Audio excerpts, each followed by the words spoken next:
Se eu acho que o mundo acadêmico está muito descolado da realidade do mercado de trabalho. Cara, essa é uma pergunta que ela é difícil de dar uma resposta muito objetiva, e também eu vou ter que falar a minha opinião, né? Eu não tenho esse conhecimento sobre o mercado de uma forma tão ampla fora daquilo que eu atuo, né? Da convivência que eu tenho com meus alunos e com os parceiros industriais que a gente tem lá no laboratório. Eu acho que se você consegue me dar exemplos que isso acontece. Então, dependendo do nicho de mercado que você está pensando, dentro da área de engenharia elétrica e eletrônica mesmo, vai existir algum nicho, alguma empresa, algum pedaço do mercado onde provavelmente vai ter sim um descolamento muito grande e, né, o mercado é muito diverso, isso vai acontecer. Mas pensando de uma forma geral, de uma forma mais ampla, eu acho que não. Eu acho que esse descolamento não acontece dessa forma como muita gente fala, como você vê comentários né, por aí, e seja na mídia, seja de profissionais que depois venham reclamar um pouco da faculdade que eles estão falando. E, obviamente, isso depende muito da universidade. Estou falando da minha experiência, né, da Universidade Federal, e também acho que nas universidades privadas de grande renome é a mesma coisa. O que acontece, na minha opinião, são duas coisas, tá? Eu vou falar um pouco sobre por que eu acho que não, e depois eu falo um pouco sobre o que pode ser que seja um problema que a gente, dentro da academia, tenha que atacar. Tá? O que eu acho que acontece muito é uma quebra de expectativa, tá? No seguinte sentido, expectativa tanto do egresso, do aluno, quanto do contratante, que seja uma empresa no futuro. Na minha visão, tá? Na minha opinião, como pessoa, o que um aluno espera quando ele vai ingressar num curso? Ele espera entrar na faculdade e aprender o estritamente necessário para ele sair daquele curso, entrar no mercado de trabalho e poder desenvolver seu trabalho, criar uma carreira e se dar bem naquela área. Né? E muitos alunos, e eu falo disso de experiência com colegas meus, né, olham depois de 10 anos e falam assim, poxa, eu uso hoje no meu mercado, né, eu uso hoje no meu trabalho 10% do que eu aprendi no meu curso, ou seja, eu aprendi muita coisa inútil. Eu posso falar por mim também, eu sou doutor, professor de Universidade Federal, se eu uso 60% do que eu aprendi no curso de graduação, talvez seja muito mesmo. Né? Isso é usado como uma forma negativa. Eu não acho que seja, daqui a pouco eu explico por quê. Outra questão de quebra de expectativa que eu vejo também é do lado da empresa, né? Onde a empresa tem uma vaga, né? Então ela tem lá um perfil que o profissional que ela quer contratar tem que ter, tem uma série de tarefas que esse cara tem que desenvolver, e ela quer contratar alguém que caixe como uma luva naquele perfil, entre na empresa, amanhã comece a trabalhar bem e produzir, e ela comece a ganhar dinheiro em cima daquela pessoa, né? Então a forma dela tentar melhorar desculpa pelo barulho, né? Começa a melhorar o retorno por investimento naquele profissional. Beleza. Agora vamos falar a realidade. Isso não existe, gente. Em lugar nenhum do mundo. Não é só Brasil, é só Belo Horizonte, São Paulo, não. Essas duas expectativas são irreais. Isso não acontece nem aqui, nem em Harvard, nem em lugar nenhum. Tá? Por quê? Porque isso é uma visão muito individualista, tanto da empresa quanto do aluno, sobre como que deve ser a educação. A educação para mim, para as minhas necessidades. Né? Mas se você for ver como que é realmente a oferta de educação em qualquer tipo de instituição, pública, privada, internacional, nacional, tanto faz, você tem que pensar o que realmente acontece. Vou te dar um exemplo da UFMG, que é a minha universidade, onde eu trabalho, dentro do curso de engenharia elétrica, que é o curso onde eu atuo. Nós temos 500 alunos.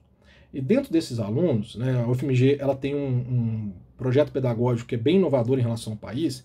Nós não temos um curso de engenharia elétrica quadradão, onde todo mundo vê a mesma coisa, não. A gente tem uma coisa que a gente chama de certificado de estudo, onde o aluno ele é obrigado a escolher, em algum momento do curso, uma especialização para ele aprimorar. Então, até o 7º período é basicão, o cara vai ver a base da engenharia elétrica. Depois ele tem que escolher um ramo onde ele vai aprender coisas a mais, se especializar mais. Então hoje esses 500 alunos estão desenvolvendo quais tipos de estudos dentro da UFMG? Basicamente eles estão estudando sistemas elétricos de potência ou eletrônica de potência, controle de processos, engenharia de computação, telecomunicações, fontes alternativas de energia, engenharia biomédica, engenharia de áudio, o que mais? Microeletrônica, robótica, empreendedorismo e inovação, gestão de projetos, e tem gente fazendo misturas dessas áreas, né? 2, 3 certificados ao mesmo tempo. Né? Então você pode ver que desses 500 alunos, nós estamos atendendo pelo menos uma dúzia de áreas no mesmo curso. E mesmo dentro, aí quando você pega uma área, vamos pegar a eletrônica de potência, que é a área que eu sou tutor e que eu sou formado nela, né? Como doutor e tudo mais. o cara que se forma num certificado de retorno de potência dentro do FMG vai atuar onde? Ele vai atuar manutenção de sistemas de acionamentos elétricos, ele vai atuar no dimensionamento e engenharia de aplicação para acionamentos elétricos, engenharia de aplicação para energia renovável, engenharia de aplicação para engenharia de alta potência, né? Trabalhar também com engenharia de vendas, talvez, comercialização de energia, gestão, projeto de conversores estáticos, integração de energia renovável, produção de ferramentas de software para energia renovável, que a gente tem exemplos de alunos que fizeram isso. Né? Ou seja, tem tantos nichos de mercado onde um aluno de uma pequena área pode atuar, e ainda além disso, a gente pode pegar, vai atuar onde, né? O aluno do FMG, ele atua em Belo Horizonte, em São Paulo, no Rio, em Paraná, Santa Catarina, no Chile, na Argentina, nos Estados Unidos, na Europa, na Oceania, né? Tem aluno trabalhando em tudo quanto é lugar. Então, quando a gente fala, a gente tem que atender o mercado, a primeira pergunta é qual deles? Né? Porque o mercado de trabalho não é uma coisa homogênea, ele é uma coisa muito heterogênea, né? Com diversos nichos, cada nicho tem seu perfil, sua demanda, seu método de trabalho, as ferramentas computacionais e tecnológicas que ela usa. Cada país também tem seu método de trabalho, então é muito difícil você construir um curso que vai atender expectativas individualistas em cada um desses nichos. Então o que a gente tenta fazer, e eu falo pela universidade pública, e acredito que as grandes universidades privadas seguem a mesma filosofia, é a gente tenta dar, na base, um conhecimento profundo e sólido para que o aluno entenda o que é a engenharia elétrica, por exemplo. Né? Entenda realmente os fundamentos da engenharia elétrica, como que ela evoluiu, como ela pode evoluir. Depois a gente tenta trazer um pouco de tecnologia consolidada de alguns ramos e, eventualmente, trazer alguma tecnologia mais atual. Né? Nesse ponto da atualidade, como as coisas evoluem muito rápido, pode ser que fique um pouco descasado, mas eventualmente a gente chega lá. Né? Uma coisa tem que estar na cabeça de todo mundo.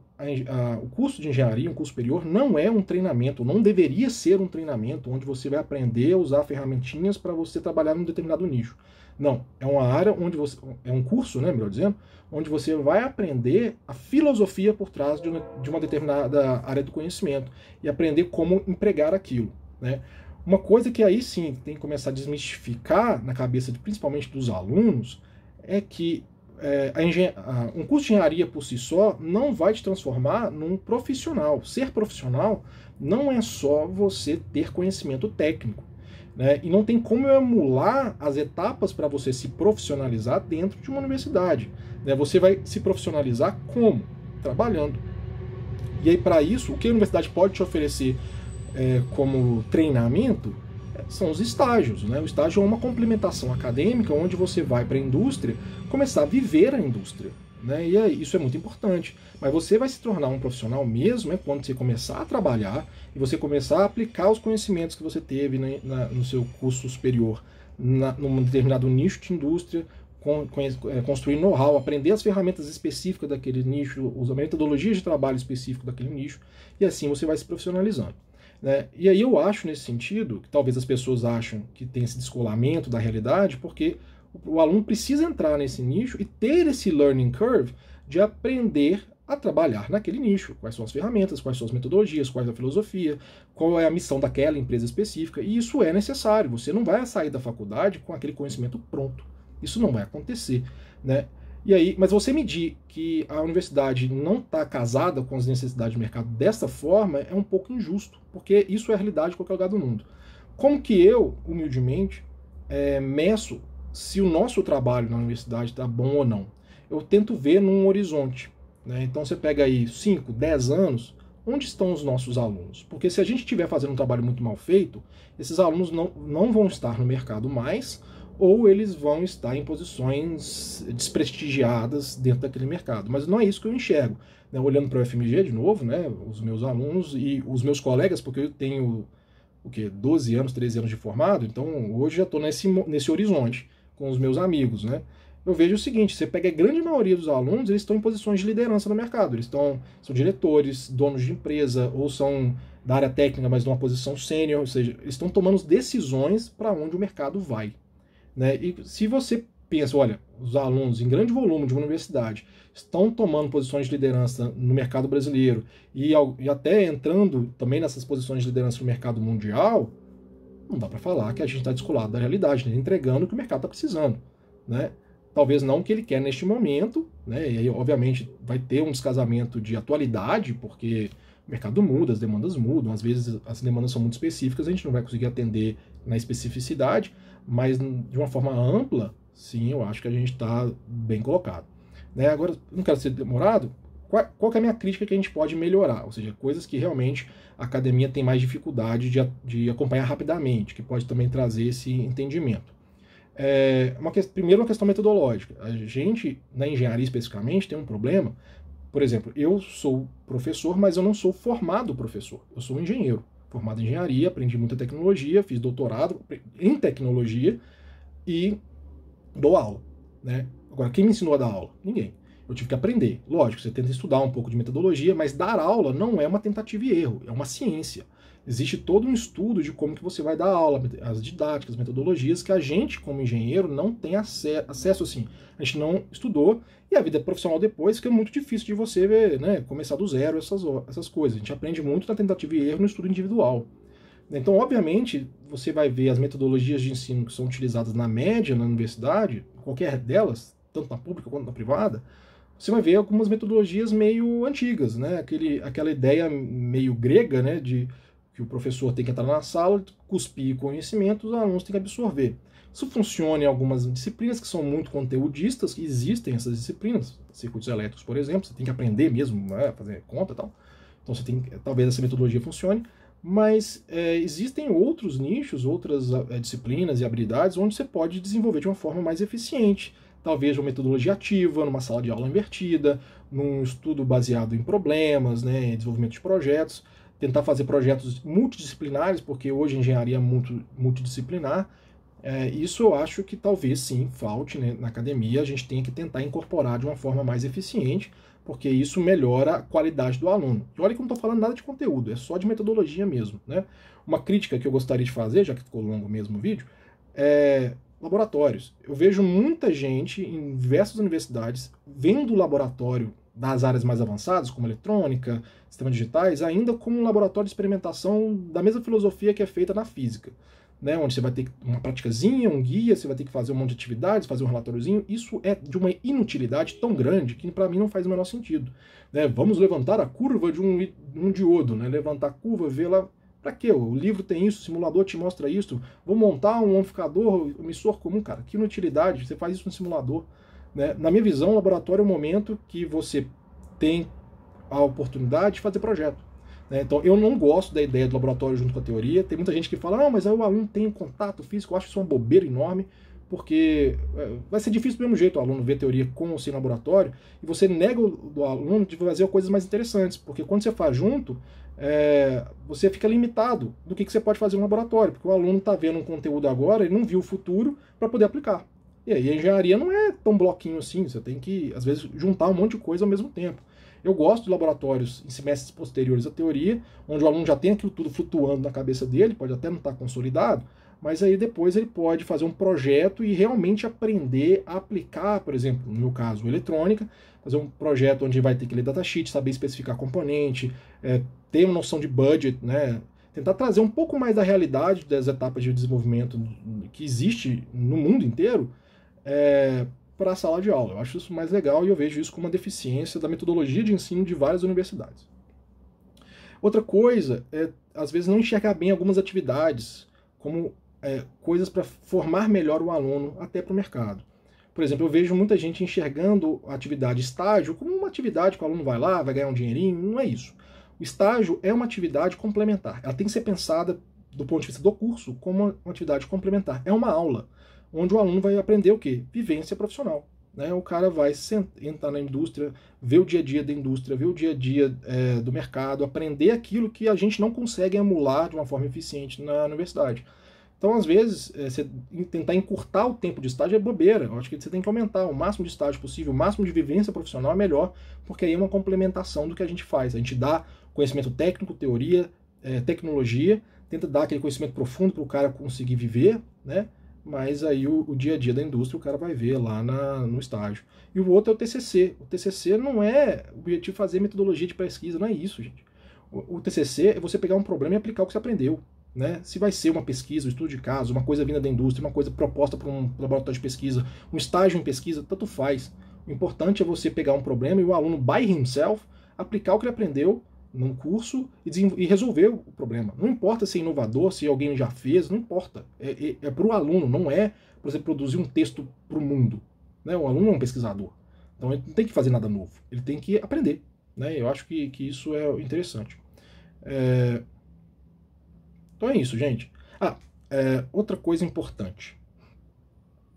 Esqueci aqui. Eu esqueci. Então tá, gente, é isso mesmo. Se eu depois lembrar, eu faço outro vídeo. Então é isso. Em geral, eu acredito que não, a gente não está descolado. Existe sim uma questão de expectativas e uma questão de entendimento que nós temos que atender um mercado muito grande, mundial, diversos nichos, e isso faz com que as formações sejam mais generalistas mesmo. Lembrei que eu queria falar. É o seguinte, às vezes você pode perguntar, Tiago, então seria mais interessante ter cursos especialistas em vez de cursos mais generalistas, como a gente tem no Brasil? Não. Sinceramente, na lata, não. Pensando, por exemplo, fazer um curso de engenharia de energia em vez de engenharia elétrica. Não, não acho. Por quê? Isso faz sentido, muito sentido, se você pensa no mercado mais maduro, europeu, americano, onde você tem muita empresa fazendo muita coisa diferente. Então, se você forma num cara especialista, eu conheço, por exemplo, um engenheiro da Inglaterra, que ele é engenheiro instrumentista. Ele sabe instrumentação industrial, sabe nada de mais nada, só daquilo. Só que tem tanta demanda por esse tipo de profissional na Inglaterra e nas empresas inglesas, que beleza, tem um consumo desse profissional constante. Justifica você ter esse mercado, justifica você ter esse curso. O Brasil não é um mercado maduro. Então significa que se eu fizer isso, eu posso estar condenando um nicho de pessoas a ficar sem emprego em 10 anos. Pode ser que a área está bombando hoje, daqui a 10 anos ela flopa e simplesmente essa galera fica sem trabalho, não consegue movimentar. Então eu acho que é muito mais interessante você ter um curso especialista, onde você tem áreas um curso generalista, onde você tem áreas especialistas lá dentro, que se essas áreas morrerem, você simplesmente apaga e tem outras que o aluno pode formar. Eu acho mais interessante. Então é isso, gente. Valeu!